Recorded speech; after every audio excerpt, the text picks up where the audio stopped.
RBI, takes away probably 2 runs there defensively. That's 5 runs he's involved in, Matt Chapman. Olsen skies one high and deep to right field toward the corner of Dell.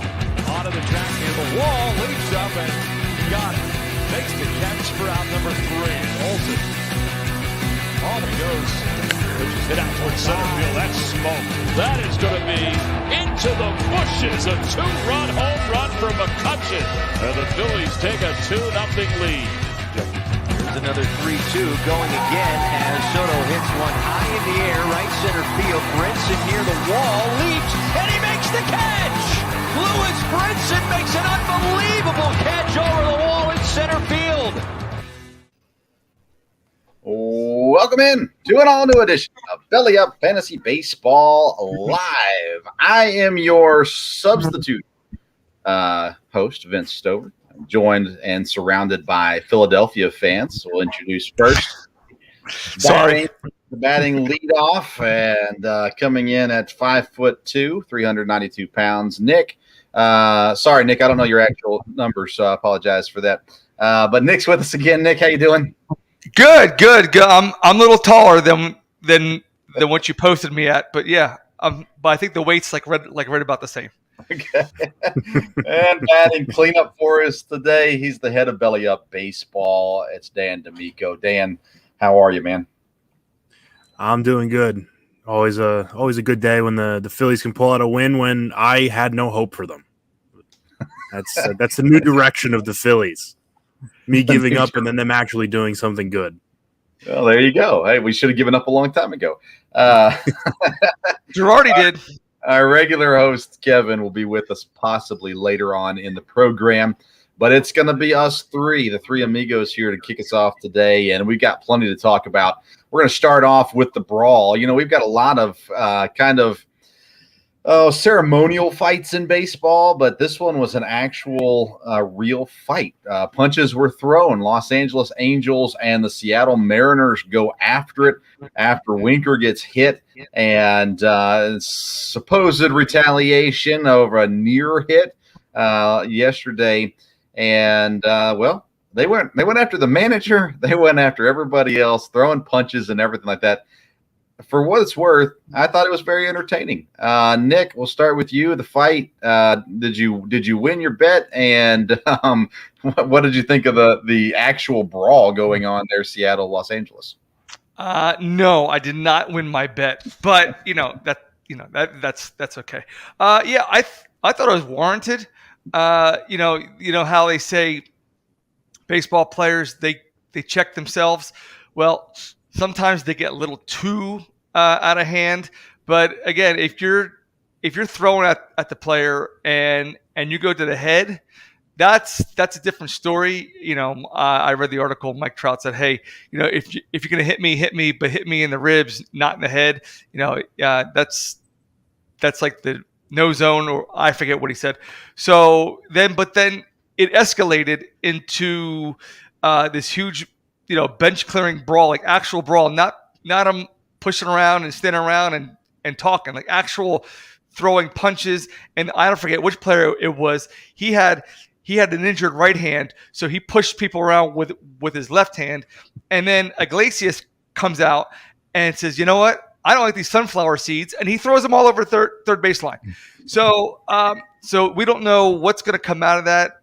What suspensions? I haven't heard anything yet. I don't know if you guys did, but So it is what it is. They check themselves. 8 players ejected. They've played 8 times in 11 days, Dan. And you got a division rival.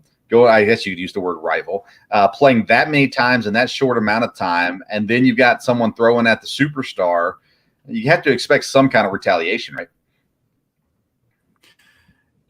And there was many pitches thrown up around a really good player. Mike Trout last night, the ball up near his head. Julio Rodriguez in the first inning today, ball near his head.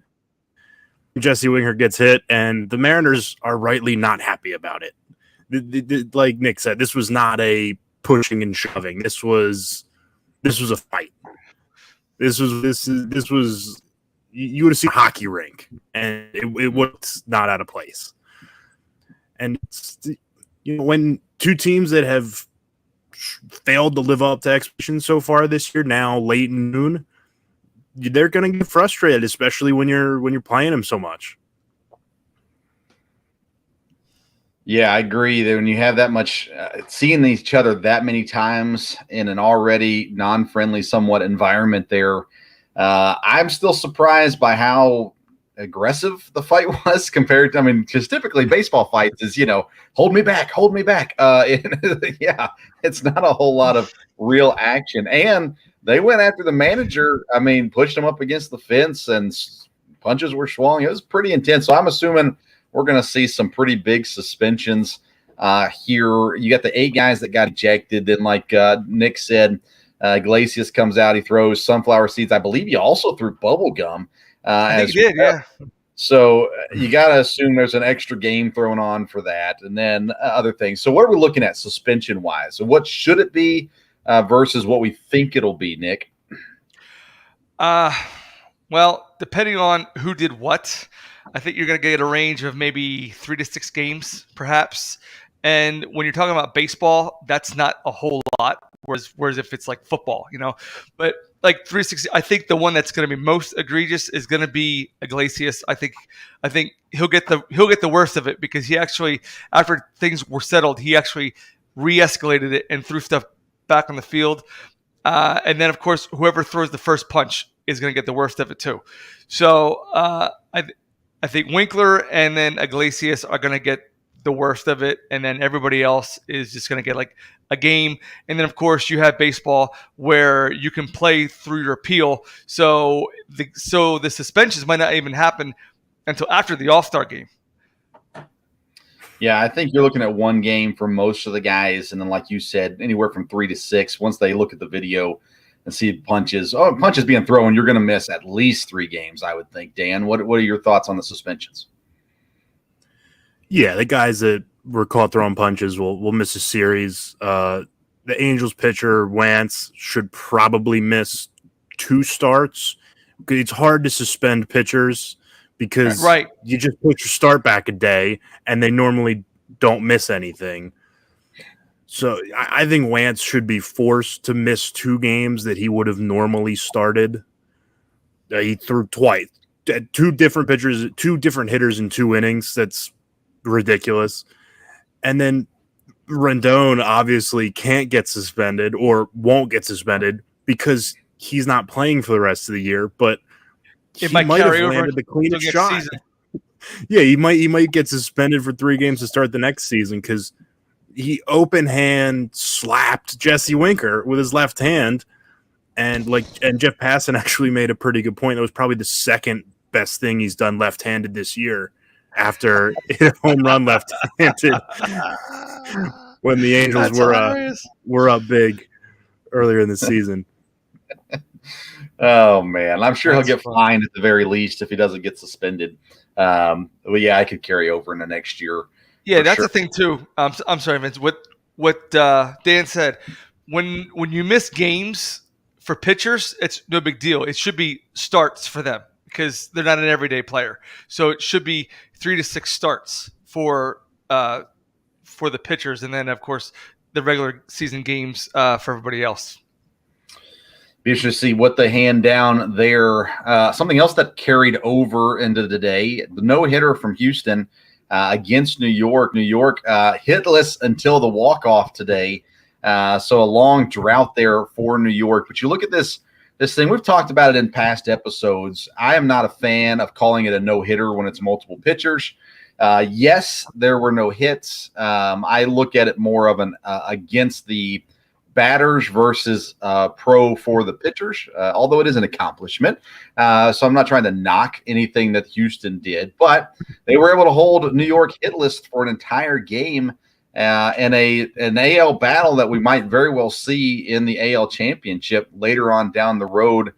Dan, let's go to you on this one. Yankees hitless for a game, almost for 2 straight games. Is there how much should we celebrate no hitters when it's multiple pitchers combined no hitters? Well, I think it's like you said, and we talked about this when the Phillies got no hit earlier in the year. It really is the Yankees didn't get a hit, not that the Astros held them to no hits, and that's very surprising. The Yankees haven't been no hit since '03, and now twice since the '50s, and both have been the Houston Astros, and it's really odd for a Yankees team that can't seem to stop hitting and stop scoring runs. They want no hit, and then we're no hit, I believe, through 6 today, only to go and win the game and look exactly like they have been for most of the year. But the Astros are really good, and it's a thing where it almost feels like we've stopped appreciating how good the Astros are because of the cheating scandal. Now that they don't have Carlos Correa, don't have George Springer. The Astros are still really good, and on the Yankees, they look like the second best team in the American League. So I kind of agree with you, Vince. This could very well be an American League Championship Series we see later on. Yeah, I mean it's either Houston or the Guardians, but we'll get to that later. Nick, the combined no hitter. What are your thoughts on it? How much should we celebrate it? I think we should still I think we should still put the same weight on it. In effect, it's still a no hitter, and you could also look at it this way. Oh, it just wasn't one guy; it was every pitcher that we rolled out there. So it's a no hitter. I don't know if you want to put asterisk on it or if you want to call it something else. I mean, other than a combined no hitter. But should it be celebrated? Yeah, it should still be celebrated. But how much weight do you want to put behind it? I believe that's up to the everyday fan.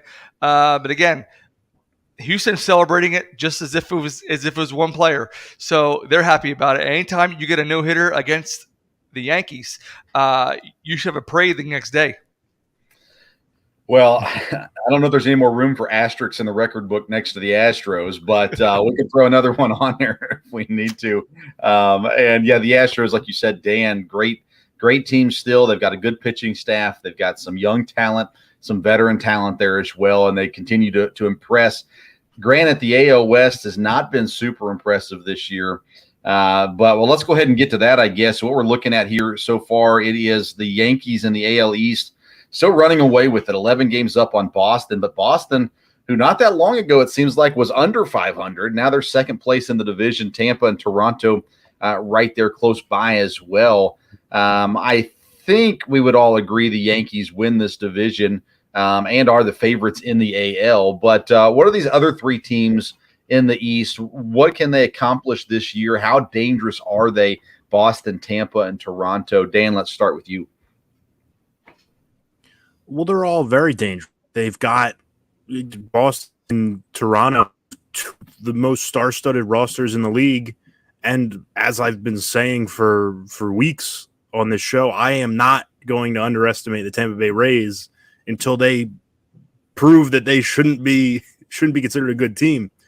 So they're all teams that could very much win a series. And if they go up against the Astros and one of these teams beats the Astros in a 5-game or 7-game series, we're not going to look at it and be like, hey, that was a crazy result. Because Vladimir Guerrero Jr. plays for the Blue Jays. He's unbelievable. Rafael Devers has been one of the best hitters in the league all year. And Shane McClanahan should probably win the AL Cy Young right now. He's unbelievable. The Rays have probably 5 pitchers I've never heard of that have ERAs under 2 right now. All three of those teams, the Blue Jays, Red Sox, and Rays, are very capable of not only making the playoffs, but beating the Astros, beating the Yankees, and potentially going to a World Series. Nick, what's your thoughts on those 3 teams? Is there one that you're not scared of, or are all 3 of them dangerous in your eyes? I am not right now. I'm not scared of Toronto because I just think that they're too far back. They're more than 12 games back, and at this point, if you're 12 games back heading into the All-Star break, you got to make up a lot of ground. Now I'm just looking at Boston's schedule. What's it? The 26th? Okay, so today they beat Cleveland. All right, then they go to Toronto for the next 3. And then when they roll into July rather, as soon as my computer wants to think, they go to the Cubs, who aren't that good, and then they go to the Rays and then Yankees, and that's who over the next 2 weeks in June they got the Rays and the Yankees. So if this is the time that they're going to make a move, it's now. So again, they got to make up 11 games. But I could say that they would contend, and like Dan said, it always seems like Tampa Bay always comes out of nowhere. So, but again, they're 12 and a half games back, so they got to make up a lot of ground, and it just seems like they're not the team that they used to be 2-3 years ago. So, but again, they got nobodies. But right now, Boston is going to be the team that the Yankees got to at least keep an arm's length on. Because every other team in that division, they got some breathing room in the AL East. Boston, Tampa, and Toronto would all be first place in the AL Central right now, and they would all be second place in the AL West right now. But yet they're all within a game and a half of each other, and double digits out from the leader in the AL West. Let's go to the AL Central. Minnesota leading the division right now. Cleveland was tied with them just a couple days ago. They're 2 games back now. They're losing to Boston. And then Chicago is still sputtering back there. I know we've talked about Chicago many times on the program about the need for a new manager there. So let's talk about the top 2 teams, Minnesota and Cleveland. The Guardians have been super impressive. They've had some stud young guys this year, Quan being probably the most mentionable of them. And Ramirez has been phenomenal. Again, one of the best players in the American League as well. But then you got Minnesota, who quietly has a very, very good roster, decent pitching staff when healthy, and maybe they're getting their guys back right now. Bundy I just slipped my mind. Sonny Gray there in Minnesota are doing some work. So AL Central thoughts, Dan D'Amico. Well, I think the Guardians are – I'm shocked how good they've been this year. I honestly thought they were going to finish below the Royals. That was a miss. I'm okay admitting that. The Royals have been terrible. The Guardians have been very good. And Jose Ramirez is seemingly doing it by himself in the lineup. Yeah, Stephen Kwan has been great. Ahmed Rosario, especially over the last 2 weeks, has been fantastic. But the pitching staff has led the Guardians. I mean, Shane Bieber has been fantastic. Tristan McKenzie, outside of his poor start this past week, has been fantastic. Cal Quantrill, Eli Morgan, Zach Plesac, they've all been amazing. And then you get to the 9th inning and you get Emmanuel Clase. You get 102 breaking in on your hands if you're left-handed, or running away like it's a slider if you're right-handed, which just doesn't seem fair. And they've done it. They've done it with pitching, and that's and enough hitting from Jose Ramirez, and that's the formula they look like they're going to stick to, and hope they can sneak into the playoffs. They have to catch one of the AL East teams right now, or the Twins. And the way they're playing right now, the way Jose Ramirez is playing right now, I wouldn't be too shocked if they did it, because I don't trust the Twins as much as thought I did at the start of the year. Buxton's good. Buxton's fantastic. Correa is really good. The lineup outside that is average. I like Cleveland's pitching better than I like Minnesota's. So I actually like Cleveland to catch the Twins, as amazing as that statement is and how little I want to say it. I think the Guardians are good and possibly the best team in the AL Central. Maybe we have a Charlie Sheen, Bob Uecker reunited, Major League 5 or 4, whatever's the next one on the list. I don't know. Dan, before we get to Nick's thoughts on this, Cleveland, they've got to be buyers, right? Here coming into the All-Star break, and maybe looking to add a piece or two through the trade market.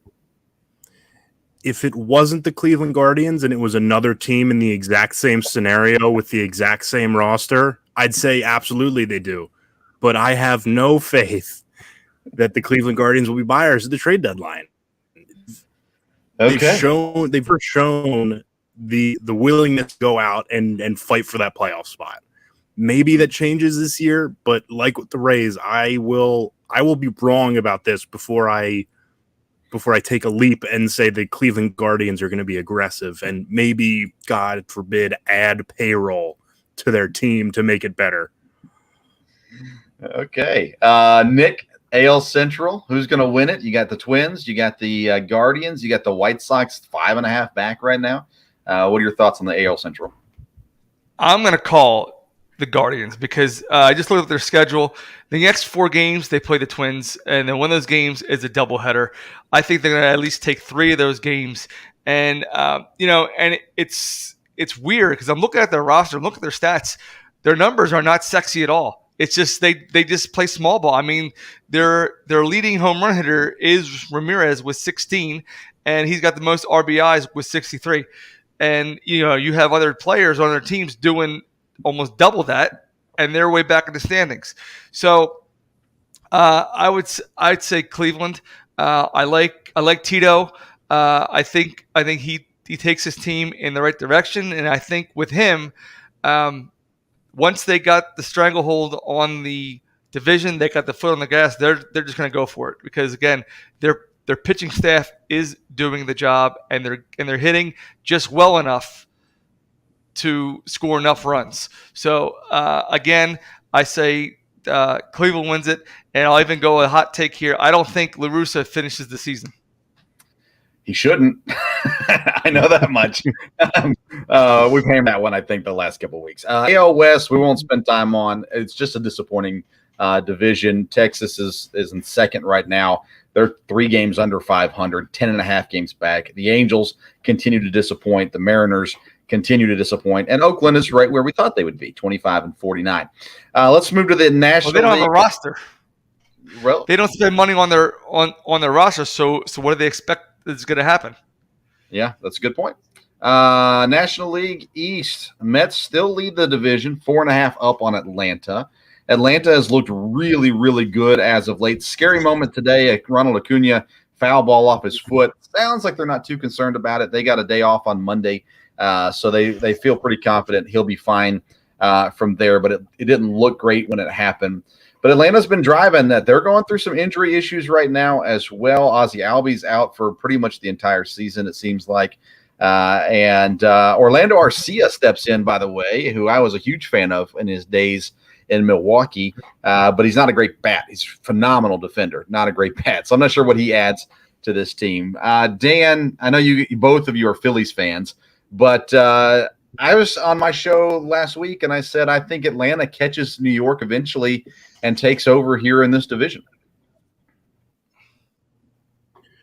Yeah, and the Mets the problem with that is the Mets have a pretty schedule coming up. They've got 2 against the Astros week, who just beat them twice last week as well. But then the Mets have games against the Rangers, Reds, and Marlins before coming to the All-Star break with the series against the Braves.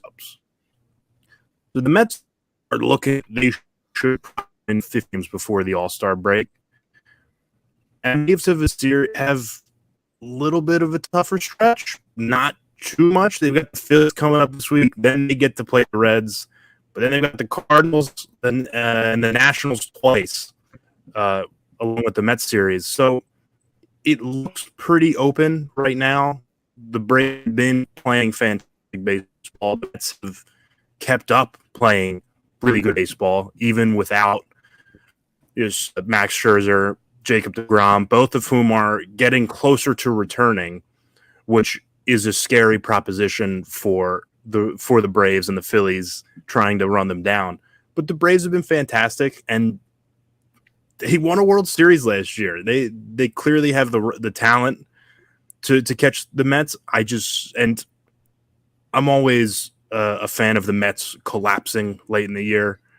And that's probably what happens again this year, just because it says Mets on the front of their jersey. Yeah, we welcome into the show now Kevin Wilson. Kevin, welcome in. Thanks for taking the time to join us. I know you had to settle some legal issues between the Angels and the Mariners earlier, so we thank you for taking the time to join us today. It's always a pleasure. Sometimes I just have to, as you said, take care of business, which I did. So here I am. Go ahead. Nick, we're talking NL East. Again, I know you're a Philly fan, and I'm not sure how homer you can be or cannot be in this situation. But when you look at the AL East, what do you look at the top? Was it Mets? Is the Braves going to catch them? Or are the Marlins going to make a huge run here in the second half of the season? Okay. To answer your question about the Marlins, I'm going to go with a hard no on that one. Philly, man, I would love to be homer. They won today, Dan. I don't know if you saw it today, but they won today. They won 8-5. I would say with Harper out, I'm going to say, and we don't know how long he's going to be out, and it sucks to say that because one guy is out, the whole team falls apart. But whenever he's not in that lineup, but he's not hitting, the team kind of does fall apart. So I can't count on Hoskins to step up. Schwarber hit a go-ahead home run today. And then the Braves. The Braves. I'm going to go with the Braves because I'll tell you what, like Dan said, the Mets fall apart. The Mets need an acronym because the Cubs acronym is completely useless by September. The Mets need something because they always crap all over themselves by September. So, but the Braves play the Phillies the next 3 games. Then whenever we roll into July, if my computer wants to work, they go to the Reds. There's 3 wins right there. So I'd say they take 2 out of 3 out of Philly.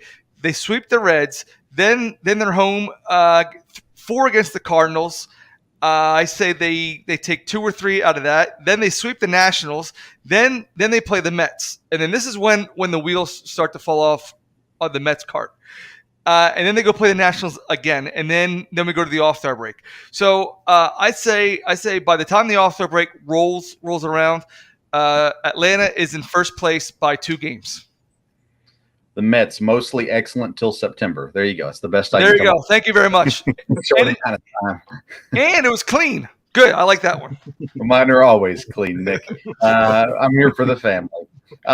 Kevin, NL Central, I'm a Brewers fan. I'm Brewers biased. There's no doubt about that. I said from the beginning of the year, St. Louis is the only one that could contend, and right now they've been contending. Milwaukee takes the lead back today. Milwaukee's not been healthy, right? They're get Woodruff back either I think Tuesday or Wednesday. He'll be pitching against Tampa. So they get him back. But St. Louis has been really solid. And, we'll get to the fantasy stuff in a minute. But guys like Goldschmidt and Arenado are doing what they're supposed to do. Now, Flaherty went down, got pulled early again. But what are your thoughts on the NL Central, Kev? Well, if the Brewers, as you've mentioned, are healthy, I think they would take that division pretty easily. But they haven't been healthy. And the Cardinals, I didn't know really what to make out of the Cardinals before the season got started. But as you mentioned, they're playing solid ball. They couldn't possibly get anything more out of Goldschmidt. They couldn't possibly get anything more out of Arenado.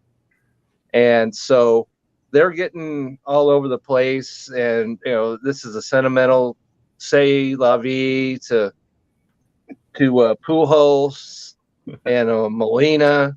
Yeah. And so everybody's playing hard for them. But if Milwaukee's healthy, and I'm pretty sure you'd agree with this, Vince, that they take this division especially if they can get Peralta back some point in the season.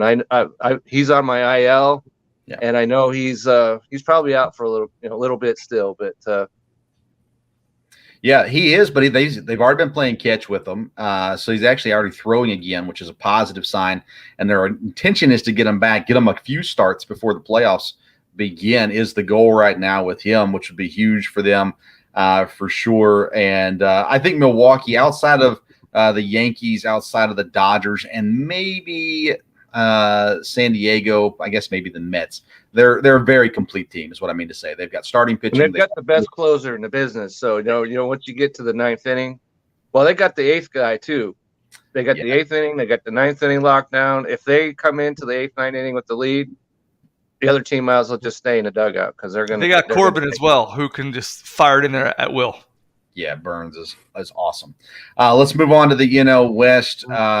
Dodgers still leading the division, but I got to tell you, Dan, I was talking to my dad about this on our program, and I said today, San Diego, they're winning injured, and they get Tatis back, and they get Machado fully healthy again. Is this team better than the Dodgers, Dan? If they could continue to get the production they're getting without Tatis and Machado, it certainly looks like it. And Tatis can come back, and maybe Tatis plays DH. That might be the smartest thing for the Padres to do. I know he's a great defender, but boy, does he like to dive and make great plays, which is awesome to watch. I have to imagine, Padres fan, you hold your breath every time you see him leave his feet and try and dive. But if Tatis and Machado come back and Machado keeps hitting like he was, and Tatis looks like he has for his entire career, it's hard to think that the Padres can't overtake the Dodgers, especially when Joe Musgrove is pitching the way he is. He looks like Musgrove should start the All-Star game for the National League. Yu Darvish has looked his best in a couple of years, as long as I can remember. He's looked really good. And Taylor Rogers, even with his struggles in June, is near the top of the league in saves and has been mostly reliable for his entire career. And that's a good recipe for winning baseball games. And the Dodgers have shown that they can drop series to really bad teams. They've dropped 2 series to the Pirates last month. So the Dodgers look human, and the Padres are keeping with them. So this is what we thought we were going to get last year. We got it between the Dodgers and the Giants. The Giants won out. I don't think there's a reason the Padres can't do the same thing. Kevin, you're a Dodgers fan. Give you the chance to speak. What do you think? Okay, this is what I have to say to whether or not the Padres are a better team than the Dodgers. This is what I have to say. Ready?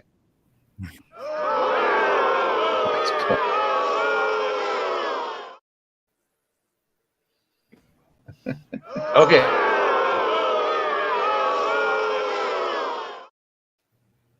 Okay, I didn't mean to give you a double shot of booze on that one, but this is the dog days of summer, and the Dodgers have been human, as you mentioned, but we all know that they're the Dodgers, and they're still in first place, even though they've got next to nothing out of Max Muncy. They've got next to nothing out of Bellinger, and they've got next to nothing out of Turner over at third base. So, despite all of that, they're in first place. Clayton Kershaw was hurt, and then now he's back, and Walker Buehler is still out. Despite all that, they're still winning their division, and there's not a team that can make, maybe the Yankees, but besides them, there's not a team that can go out and get what they need other than the Dodgers. They've got the resources, they got the farm system. So the Dodgers, I'm going to say it right now, are still going to win their division. All right, Nick, break the tie. Dodgers or Padres? Or Giants? I'm going to say welcome to 2019. It's going to be the Yankees and the Dodgers in the World Series one more time. I don't care what the Dodgers don't have. They keep winning, and they're going to continue to do so. Their schedule, the next 3 games, they go to Colorado, and then they play Pittsburgh, I believe. No, they already played Pittsburgh twice, so they're not playing them. Oh, they do? Okay. Yeah, they're done with. Fortunately for the Dodgers, because as Dan pointed out, the Pirates are world beaters when it comes to the Dodgers. I'm sorry. They go to Colorado, then they go to San Diego. No, I'm sorry. San Diego comes up to L.A. It doesn't matter. I say it doesn't matter because the Padres are always the little kids to the Dodgers. Yes, little brother. Right.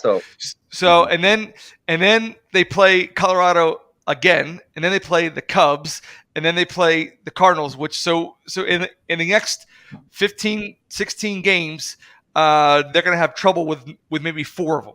So I think they could go 8-4. No, 8-4, 10-6 over the next 16, Okay. which is pretty I good. can buy that, Nick. I'm all down that, Nick. So and then after they that's play expert analysis right there, Nick. So it's bias analysis, but that's fine. And then after St. Louis, they go to the Angels. They walk across the street and they play the Angels, and they're going to beat up on them too, except for when Shohei pitches. So they'll be fine. I think I agree. The Dodgers will win the series, and then after the All-Star break, they host the Giants, and then we know what that is all about. Right. Dodgers close out their season 6 straight games against the Rockies. That's the end of the season. So they'll have a 6-game stretch against the Rockies. But the rest of September looks like the Mets, the Padres, the Giants. They'll get the Diamondbacks in there as well, and the Cardinals. So you're looking at schedule now, which I don't think they're going to pull away now. They might continue to stay in the league. Oh, no. They're the Giants and the Padres it's gonna be are slim. too good to pull away. It's going to be slim, yeah. Are those games against Colorado, are they home or are they in Colorado? I believe they're split, 3 at home, 3 on the road.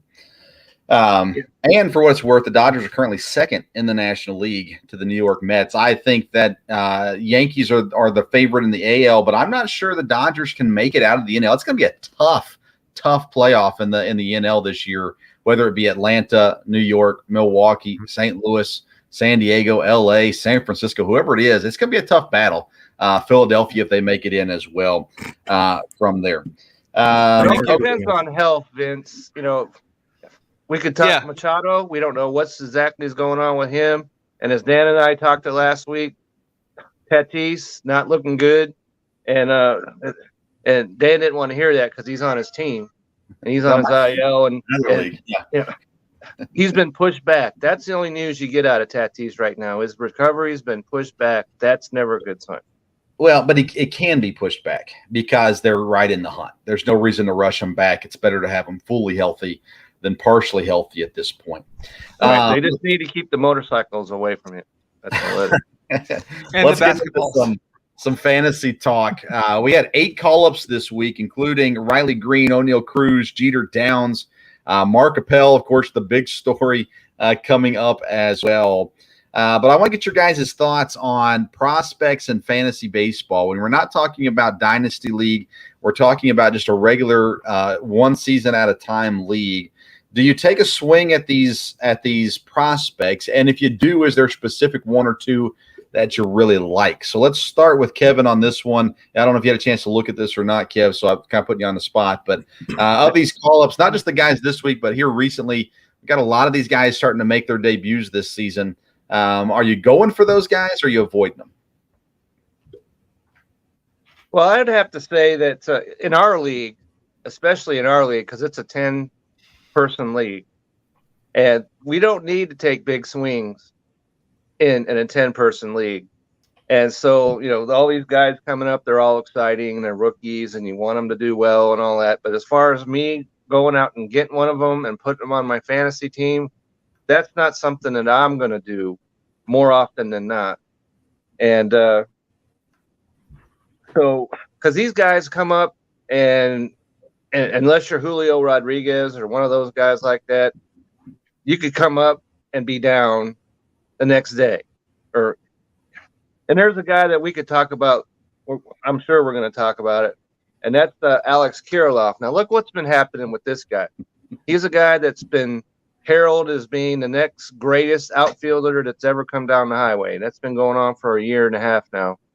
And he comes up, he doesn't do it, and he gets dropped down to AAA. Now he's back up in the major leagues right now, and he has had 4 RBIs in his last 2. And I know I'm getting ahead of ourselves because we're going to talk about specific guys, but he's not a guy that I'm going to trust a whole lot because he just has not demonstrated that he can stay in the major league. Dan, prospects, you for them, against them when it comes to fantasy baseball? I am for them when they play well, obviously. But it all depends because Wow, What a that's the politician's kind of answer. ground we're looking for, right? it all depends. Like Kevin said, there are prospects that come up and start hitting really well, and they catch fire, and then they win Rookie of the Year. And there are those prospects like Alex Kiriloff, like Jared Kelnick in Seattle, who just need more time to figure it out. But a guy like O'Neal Cruz, I saw him throw the ball 97 miles an hour from shortstop almost through the Pirates' first baseman. I went to pick him up, and he was owned in all of my leagues already. He had went up like 40% in a day. And I don't blame anyone that picked him up because he's got all the talent in the world. He just needs to put it together. And when you're looking at the fringes of your fantasy roster, if you can get a guy that has all the talent in the world that has a chance to be a really major contributor, I think that the guy you take a chance on. That's why I drafted Bobby Witt Jr. You didn't know how he was going to play. He struggled mightily to start the year. We talked about him a lot in April, and he's turned in a really solid season now for the Royals, and I'm glad I stuck with him. So when you're talking, and Adley Rutschman, he was like Vince. You drafted him, you went out, and then he was pretty poor for the first couple weeks. But now he's starting to hit the ball better. He's getting comfortable, and he's finding his groove. So when you've got, I think you reserve it for the top 10 to 15 prospects, guys that have real shots to be superstars. That's when I think you can take a chance on a prospect, especially if you have a need at that position. Nick, your thoughts on the prospects? Do you like them? I would say in your thinnest positions. So I would go pitcher and I would go catcher. And then everything else in between is going to be a hunt. Is going to be a wait and see, because pitcher, if they don't pan out, if they're starters, especially, they pitch once every 5 days. And then catcher's thin. You can rotate one out. But with me being in a 14 team league, my waiver roster is very, very thin as it is. So I can't necessarily afford to go ahead and say, you know what, this guy sounds real promising. He looked real good in the minors, and then he comes up and then he's hitting goose eggs for a week. I can't afford that.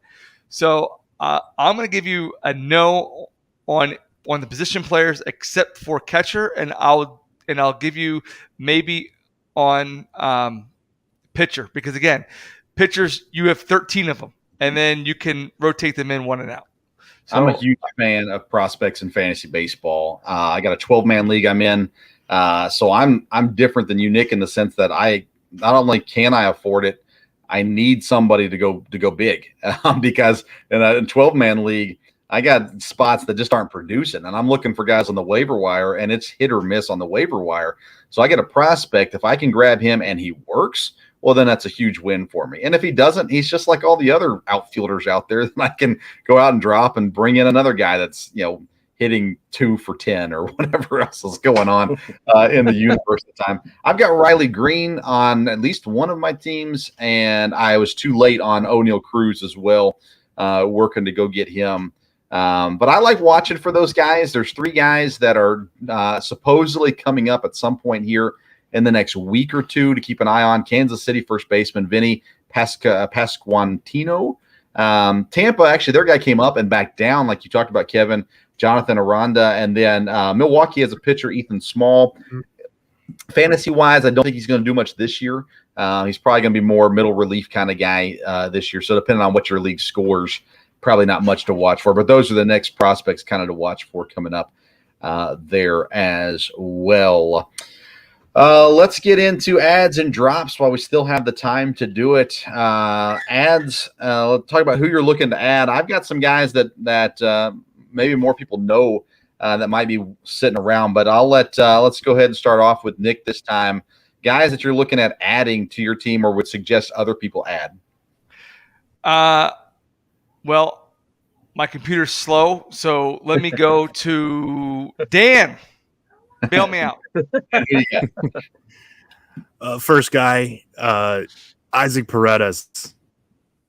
He's been raking for the Rays. He's at 5%, Dan. You're right on, or 6%, something like that. You're right on target with that guy. Yeah, and he's up now. He's now at 7.7, up 7.4 in the last week. Okay, so it just shows shooting through the roof right there. He was owned by no one, and he's still owned by no one.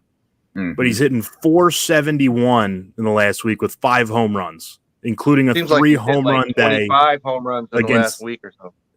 Yeah, a 3 home run day against the Yankees. He's on a 5-game hitting streak. Went 6 for 8 this weekend against the Pirates. If you need a quick injection of a corner infielder, or he's second base and third base eligible, so you need an infielder. There's not a hotter one than Isaac Paredes right now, and he's still owned in less than 10% of leagues. Half of his fantasy points came this week. Yeah, literally. Yeah. He had a good 7 days. Yes, he did. You got any more, Dan? Pickups. Kevin Biggio is a guy that has hit well this week. He got eligibility at first, second, third, and in the outfield. So he's a guy that if he can get hot, he can, but he hasn't shown it this year. If he can stay hot, he's a guy that could be an interesting pickup. And then Christian Vasquez, Elias Diaz, if you're really looking for a catcher, they're both guys that have hit well in the last week. Christian Vasquez is not normally a guy that hits well, but is in the lineup a lot. And Elias Diaz has the benefit of playing in Colorado. So if you need a catcher, why not go to the Rockies catcher? Because he'll accidentally hit 10 home runs. How do you accidentally hit 10 runs? 10 home runs. You hit it, Colorado. Hit up in the air in Colorado. That's how you do it. Yeah, hitting Denver, and you can make it happen. All right, Nick, I'm ready. Your computer unfroze. All right, give us what you got. Yeah, in my Slim Pickens league, I got Jack Sawinski out of Pittsburgh. He's rostered in my league in 4% of the leagues. He's got 78 total bases, 22 RBIs, two stolen bases. He's okay. He's an outfielder along with Blig Madras again. He's owned in 2.8% of the leagues, and then the guy I like the most here is Alex Kiriloff.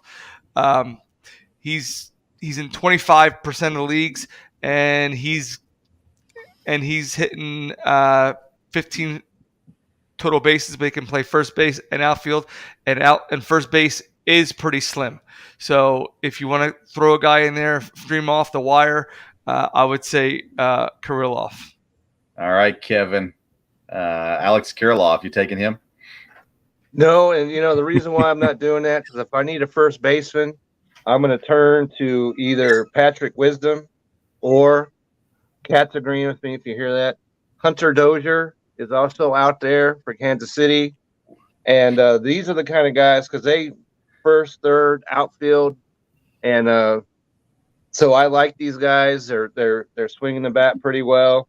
And Dan, you mentioned Diaz of the Rockies, because remember tomorrow they return back home, and so you want to get Rockies on your roster if they are in fact at home, and you might want to check and see guys like Connor Joe, McMahon, Rogers. They're probably all owned, but if not, you're going to want to pick them up, even if the Dodgers coming into town. And one pitcher I'll throw into you is Johnny Cueto. He's owned in 14% of leagues, but he's got the Angels upcoming, and so they can't fight right. They can't swing the bats right, and so I'm going to get somebody that's going to face the Angels until they figure out what in the world's going on in Anaheim. All right, man. First base is sounding slimmer than I was thinking. Something thrown out tonight. How about Andrew Vaughn? Andrew Vaughn I already have, so there's no reason for me to go out and get him. I got a couple names that I've seen in leagues available. Javi Baez has suddenly popped up in a couple leagues as available. He's had a rough season, You're right, Vince. Right on. What I'm doing is watching these guys. I've been watching Kevin in our league. I'm basically picking up the guys Kevin's dropping. Let me guess, Vince. You'll be picking up Rowdy Tellez by Tuesday morning. 2 home runs today. But that's the part about fantasy baseball that just you make a decision and he hits two home runs. That's just the way it works. I watched Kevin. He's been dry. He dropped Turner, Justin Turner earlier in the year. I grabbed him. Yep, I saw that. Somebody else that I don't remember. Somebody else you dropped. I went ahead and grabbed. Last week you said I just cut so and so, and I went and immediately claimed him. Or 2 weeks ago, when was on that. So keep my trap shut. Is that what you're telling me? So keep an eye out for guys that are getting dropped. That maybe you're having a rough stretch. But I feel like a guy like Javi Baez is going to eventually come back around. He's starting to get that nasty streak in him, which could be good for him. I think we talked about this guy in the past, Michael Harris, the second outfielder in Atlanta. I picked him up several weeks ago.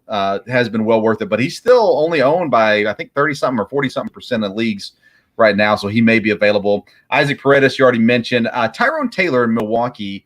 Lorenzo Cain gets released a couple weeks ago, last week, I guess it was, which means Tyrone Taylor is going to be seeing a lot more time getting bats, and he's had a really decent season so far. So if you're in a deep league, check out the Brewers and Tyrone Taylor if he's available. He's going to be better than several guys that are available in the waiver wire, but just keep an eye out. He's going to get more appearances. So no matter what his stats are now, he's going to have more opportunity in the days to come. Let's get to drops. Who are we giving up on and time to let go of? Kevin, let's start with you. We'll go around that way this time. All right. So I'm going to start off with some pitchers right here, drops. The guy I'm going to start off with, Patrick Corbin. Now, I need someone to explain to me what in the world is this guy still on 35% of roster? I drafted him. I said, okay, he's going to be the guy that's the number one pitcher for Washington. I'll give him a shot. He went out in his first start and pretty much just laid it all on the field and not in a good way. So I dropped him the first week. Okay? Dropped him right there and then. And he hasn't gotten any better. And his ERA is 6.60. That's got to be one of the – for a guy that's been on a roster all season, that is just abysmal. And so he needs to go. Anybody that's got him on your roster, you need to do better. Get rid of Patrick Corbin. Another guy, Hunter Green, he has not pitched well of late. Speaking of prospects. Okay, speaking of prospects, he's a guy that was pretty exciting, but this is what he's done. Kevin, what team does he play for? 5.6. Well, there you go. As you always said, Vince. I told you. Don't draft. Yes, you did. Yes, you did. And you could pretty much put that on the bulletin board right behind you and leave that up there because you're 100% right. And another guy that's Paul Blackburn. He's owned in 68% of leagues, and he's given up 7 runs in his last 4 innings. And he's got the Yankees up next. That is that's just a mixture that is explosive all over it. So there's no chance I'm sending that guy out to face the Yankees if I have him on my roster. Nick, who are you dropping this week? Oh, who am I dropping this week? Well, we're going to stick with pitchers. We're going to Graham Ashcraft out of Cincinnati. Right. Okay. There you go again. Yep. He's 4-1. He's 4-1. Got 27 Ks, but he's got a 3.27 ERA. So he's letting guys on. But yes, the 624 game against the Giants, he had 27 points. So he's a hit or miss, but he's rostered in 12.5% of the ESPN leagues. Then we go to Santiago Espinal. He's rostered in 42.5 of leagues. He's batting .261 with 5 home runs. And in the last 5 or 6 games or so, he's got 2, -1, -1, 4, -1. So I'm not a mathematician, but he's got more minuses than pluses. So we're going to take him off. If you drop him, Nick, in my league, I'm picking him up the next day. Okay. I'm just telling you right now. I'm not in your league, so Okay. so we could He's been hitting the ball until recently all season, and that was one of the things. He's number 2 in the All-Star voting, which you might have already talked about the All-Star voting. I don't get that, but he's still the number 2. But he's owned in less than 50% of leagues. That's got to change because he's going to get his back together. I'm with Nick. I'm staying away from him at this point. So and then the last guy I want to bring up is Mckenzie Gore. He's I was going to bring him up. You go ahead, Nick. Okay, so Mckenzie Gore, he's 4-3, 65 Ks, 3.34 ERA. In his last 5 starts, okay, he scored a 25, a 27, a -16, a -20, and then he scored a 12. So again, he is up and down, down. So do I pitch this guy today or do I don't? I mean, when you're getting a -20, that's not good. That's hard to rally back from.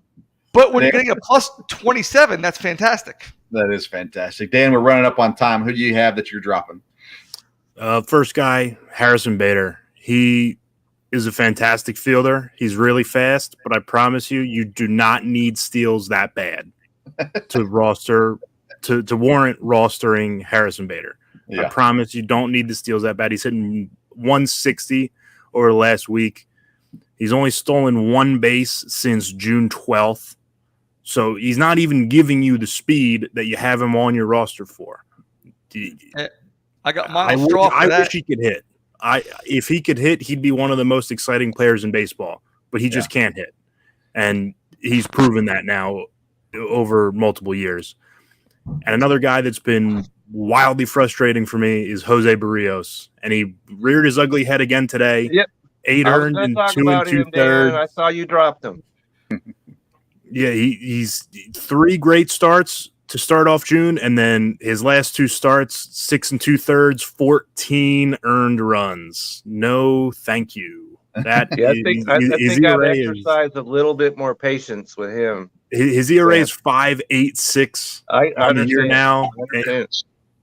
It's tough to trust him. I'm holding him in my other league, but I saw his start today, and I was ready to throw my phone against the wall when I saw that he only went 2 2/3. Well, I'm dropping a guy Nick mentioned he has on his team, Miles Straw. Again, you get him for the stolen bases. Everything else has just not been there. So I'm dropping him. Adam Frazier, he's been brought up on this show before. Kevin Wilson's favorite player of all time. But Adam Frazier's getting dropped as well. Most people have gotten on board with that. Both of those guys are being rostered right now in the 30 percentile range. And so a lot of people are getting off of those guys. There's just not enough there. We are out of time. So let's get to the shout outs and where we're at and all those kinds of things. Dan, head of the Belly Up Baseball, tell everybody where they can find you at. Find me on Twitter at DanDemico14. It's not a happy place right now. Bryce Harper's out indefinitely, but somehow the Phillies have still managed to win the last 2 games. Also follow Belly Up Baseball on Twitter and Instagram at Belly Up Baseball. Nick. You can find me walking the streets of Orlando. You can find me in the Burger Kings. But if you want to find me online, okay, you can find me on Twitter at Penn Flanders, and you can find me at tssfantasy.com, and you can also find me right here on this show on Belly Up Fantasy Live. Kevin Wilson, our fearless leader. Where can everybody find you at? Well, Vince, it's been a busy week for me this past week. Did the Belly Up Fantasy football show, and then I was on your show, and then I did the NBA draft. I was live while that was going on, and I wrote an article that went out Thursday, and now I'm here. But just so all y'all know, vacation has begun, so don't be looking for a whole lot to come out from this direction for the next week or so. But you can always get me at Kevin62 WILSEA on Twitter. And I'm on the Sports Stove podcast, anywhere you get your podcast. Great episodes coming this week. I'm getting a Nashville sports talk legend, George Plaster, coming on the show Wednesday. We'll talk with him Wednesday night. Me and my dad will be back live Tuesday night as well, and just dropped an episode earlier today as well. So catch that. A lot of stuff coming up very soon from the Sports Stove and the Sports Stove Local Hour, wherever you get your podcasts. Thank you so much for tuning in to the latest edition of Belly Up Fantasy Baseball Live. Thanks for tuning in, and no show next week due to the holiday weekend, but we'll be back in 2 weeks for you, and we will see you then. Have a good one.